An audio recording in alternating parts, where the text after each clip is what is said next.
El 1 de diciembre de 1948 en Somerton Beach, en Australia del Sur, a las 6:30 de la mañana, dos jinetes que pasaban por la playa encontraron a un hombre recostado en la arena, perfectamente vestido con traje y corbata, con la cabeza apoyada sobre una roca. A primera vista parecía dormido. Spoiler alert, no estaba dormido. El hombre tenía entre 40 y 45 años, medía 1,80 m, hombros anchos, muy buen estado físico, en su boca un cigarrillo a medio fumar, sin señales de violencia, sin signos de lucha, con una expresión en el rostro que los testigos describieron como tranquila. No llevaba documentos, no tenía identificación, nadie lo reclamó, nadie lo conocía, y en uno de sus bolsillos, enrollado con cuidado, había un pequeño trozo de papel con dos palabras en persa antiguo, Tamam Shud, que significa algo como ha terminado, está terminado o el fin. Ese fue el comienzo de lo que se convertiría en el misterio más famoso de Australia, un caso que tardó exactamente 74 años en tener una respuesta parcial, y que aún hoy, con nombre, con historia, con ADN, sigue sin estar completamente resuelto. Así que bienvenidos al caso del hombre de Somerton. Soy Jonah Voss y este es la Gaceta del Crimen. Empecemos.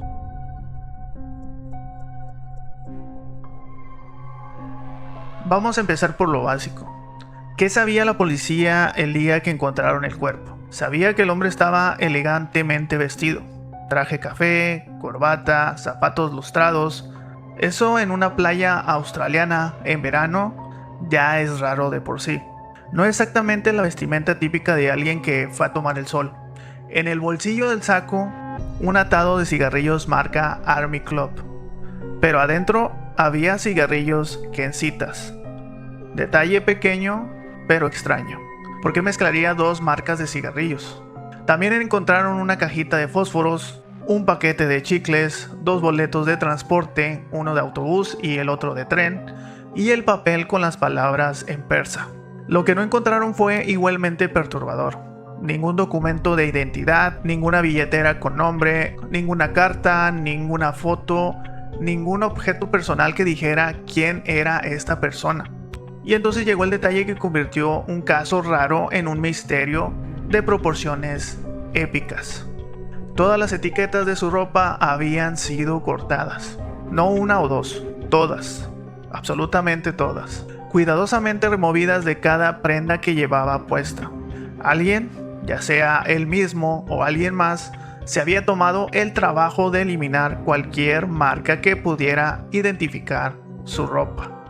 La policía de Adelaida hizo lo que cualquier cuerpo policial competente haría ante un caso así. Tomó huellas digitales, hizo una autopsia, consultó sus registros locales y no encontró nada. Las huellas no coincidían con ningún criminal australiano conocido. Nadie vino a reclamar el cuerpo, nadie llamó a reportarlo como desaparecido. Circularon fotos del hombre en periódicos de toda Australia. El Scotland Yard fue contactado. Se enviaron registros a agencias de seguridad internacionales. Y nada.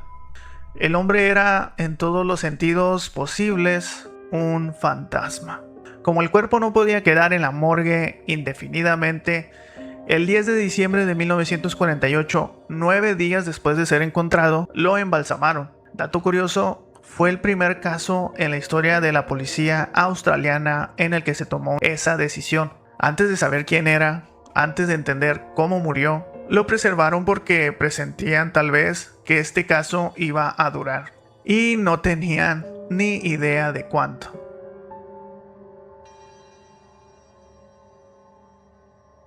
La autopsia reveló algo que complicó todo todavía más. El hombre de Somerton estaba en todos los sentidos médicos en excelentes condiciones físicas. Corazón sano, músculos bien desarrollados. De hecho, sus pantorrillas eran extraordinariamente musculosas, lo que llevó a especulaciones de que podría haber sido bailarín de ballet o atleta de alto nivel. El problema era la causa de muerte. Y aquí es donde la ciencia de 1948 simplemente se rindió. Los médicos encontraron indicios de lo que parecía un envenenamiento. El vaso estaba significativamente inflamado, el hígado mostraba signos inusuales y había evidencia de congestión en varios órganos. 3 médicos que testificaron en la investigación oficial llegaron al mismo acuerdo: la muerte no fue natural. Pero ninguno pudo identificar qué sustancia la causó. Había una teoría que ganó fuerza con el tiempo: que el veneno utilizado era tan poco común y tan sofisticado que la toxicología de la época no tenía forma de detectarlo. Eso, naturalmente, alimentó una narrativa más específica sobre quién podría haber tenido acceso a semejantes sustancias en 1948. Pero bueno, no nos adelantemos, porque antes de llegar a las teorías hay que hablar de lo que encontraron meses después, el objeto que convirtió un misterio interesante en una obsesión nacional.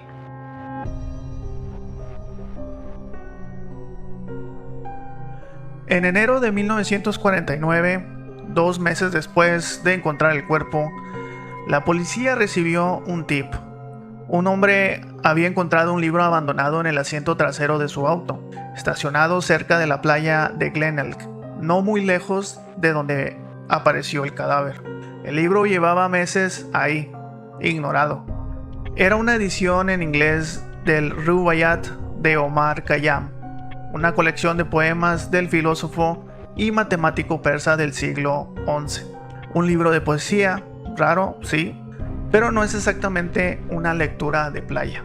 Y en la última página faltaba un pedazo del tamaño exacto del papel que encontraron en el bolsillo del cuerpo, el que decía Tamam Shud, las palabras finales del Rubaiyat, las palabras que cierran el libro: ha terminado, o el fin. Pero eso no era todo. En la contratapa del libro, escrito a mano con lápiz muy tenue, tan tenue que solo fue visible bajo luz ultravioleta, había algo que cambiaría el caso para siempre: un número de teléfono. Y debajo 5 líneas de letras mayúsculas, sin espacios, sin signos de puntuación y sin ningún patrón reconocible. Desde ese momento, criptógrafos de todo el mundo han intentado descifrar ese código. El ejército australiano lo estudió, el gobierno británico lo revisó, y décadas después, aficionados, matemáticos y programadores de todo el planeta han aplicado desde los métodos más clásicos de criptoanálisis hasta inteligencia artificial. Nadie ha podido descifrarlo. Hay quienes dicen que ni siquiera es un código, que podría ser una serie de iniciales de palabras de un poema o incluso anotaciones de apuestas de carreras de caballos. Otros están convencidos de que es un mensaje cifrado de alto nivel que pertenece a un sistema de comunicación que simplemente nunca fue recuperado. Pero volvamos al número del teléfono, porque ahí la historia se pone todavía más interesante. La policía rastreó el número. Pertenecía a una mujer que vivía cerca de Adelaida, una joven enfermera llamada Jessica Thompson. Cuando los detectives fueron a verla, algo en su reacción llamó su atención inmediatamente. Se puso visiblemente nerviosa, les pidió que volvieran cuando su marido no estuviera en casa, y los detectives le hicieron caso. Cuando regresaron, les dijo que no conocía al hombre de la foto, nunca lo había visto, no tenía idea de por qué su número podría estar en ese libro. Los investigadores simplemente no le creyeron. Y entonces Jessica les contó algo más. En 1945, 3 años antes de todo esto, le había regalado una copia del Rubaiyat a un teniente del ejército llamado Alfred Boxall, con quien había tenido una relación durante la guerra. Habían perdido contacto cuando él fue desplegado y ella se casó con otro hombre. Y en 1948 Boxall le había llamado por teléfono, pero ella le dijo que no podía verlo, que estaba casada. Y eso fue todo lo que dijo Jessica Thompson. No había más historia. Por un momento la policía creyó que había resuelto el misterio. El muerto tenía que ser Alfred Boxall, un militar con un libro de poemas persas, una ex que vivía cerca de la playa, una llamada rechazada meses antes de aparecer muerto. Fue un momento muy emocionante para la investigación, que duró exactamente hasta que Alfred Boxall apareció vivo y sano, y con su propio ejemplar del Rubaiyat completamente intacto. Eso es lo que tiene este caso. Cada pista que parece resolver algo, en realidad solo abre 3 preguntas nuevas. Jessica Thompson nunca cambió su versión. Murió en 2007 sin revelar más. Su hija, Robin, creció insistiendo en que su madre sí sabía quién era el hombre, pero que llevó ese secreto a la tumba.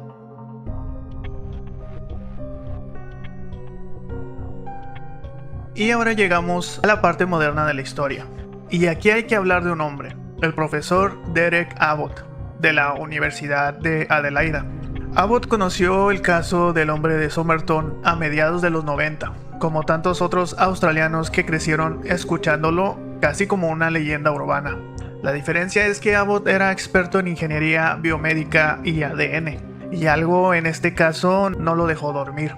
Comenzó a investigarlo con la colaboración de la genealogista forense estadounidense Colleen Fitzpatrick, especializada precisamente en casos de identidades sin resolver.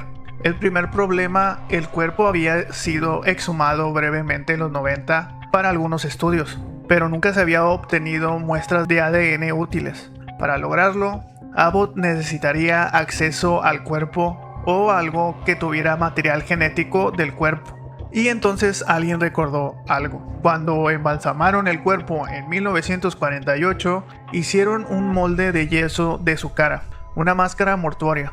Ese molde llevaba décadas guardado en el Museo de la Policía de Australia del Sur. Y en el yeso había cabellos atrapados, cabellos con raíces. Abbott solicitó acceso al molde en 2011. Solo tardó 10 años de trámites burocráticos en conseguirlo. 10 años para acceder a un molde de yeso de un muerto en 1948. La burocracia australiana, bueno, solo diré que se parece mucho al de mi país. En 2018, el Centro Australiano de ADN Antiguo logró extraer el genoma mitocondrial completo del hombre de Somerton, suficiente para confirmar que era de ascendencia europea caucásica. Avance real, pero todavía no un nombre. El salto definitivo llegó en 2022.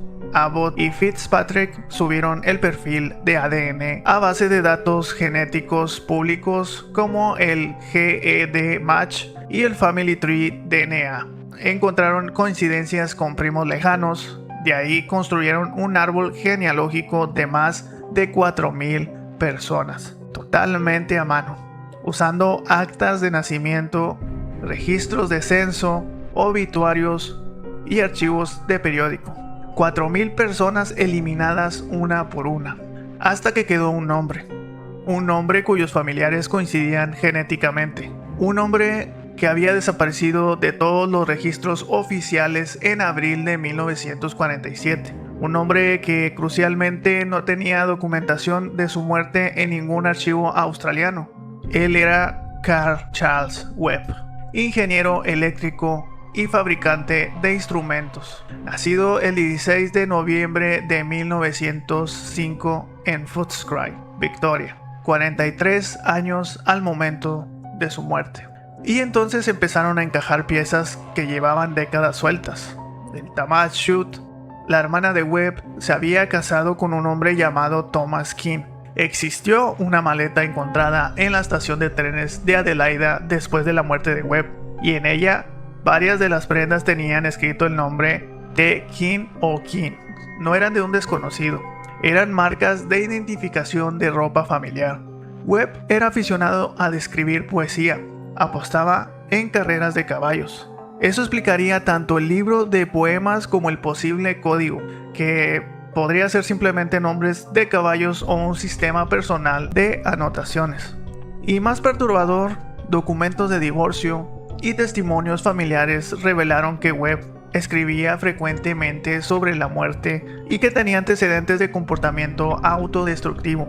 Había abandonado a su esposa Dorothy Robertson en 1947. Estaba por todo lo que pudiera reconstruir profundamente solo. Según los investigadores, el cuerpo estaba identificado a un 99.9%, pero Y esto es importante, la policía de Australia del Sur no ha confirmado oficialmente la identificación. El caso técnicamente sigue abierto. La causa de muerte sigue sin determinarse. Y la pregunta de qué lo llevó exactamente a esa playa esa noche, en ese traje, sigue sin respuesta definitiva.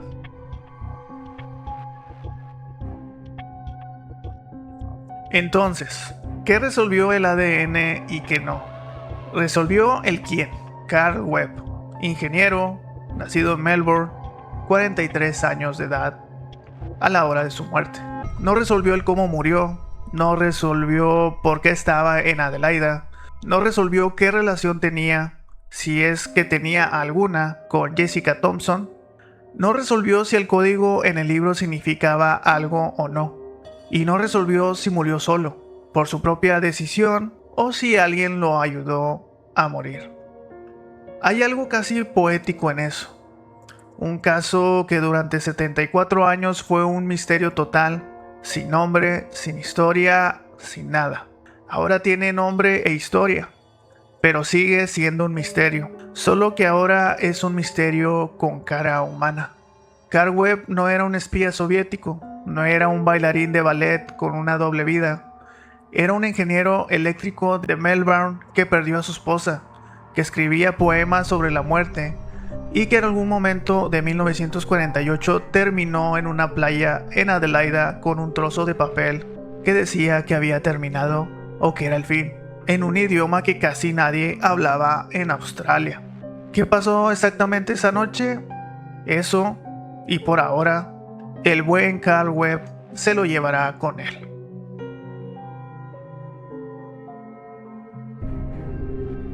Lo que me parece increíble de este caso no es solo el misterio en sí, es lo que dice sobre cómo funciona el tiempo y la memoria.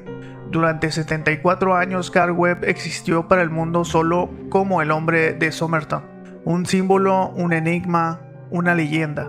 La gente construyó teorías, escribió libros, dedicó décadas de su vida a intentar entenderlo. Un profesor universitario pasó más de 10 años peleando con la burocracia para acceder a un molde de yeso, y que eventualmente se casó con quien pensó durante un tiempo que podría ser nieta de Webb. Y al final, la respuesta era Carl, un hombre común, con una vida complicada y un corazón probablemente roto. Eso no hace el misterio menos interesante, lo hace más humano. Y bueno chicos, ahora les toca a ustedes. ¿Cuál de las teorías les convence más? ¿El espía? ¿El amante rechazado? ¿O algo completamente distinto? Por favor déjenlo en los comentarios, que me muero de curiosidad por leer sus teorías. Y si quieren más casos sin resolver, por favor síganme, denle like y bueno, también díganme cuál les gustaría escuchar. Soy Jonah Voz y esto es La Gaceta del Crimen y nos vemos en el próximo video.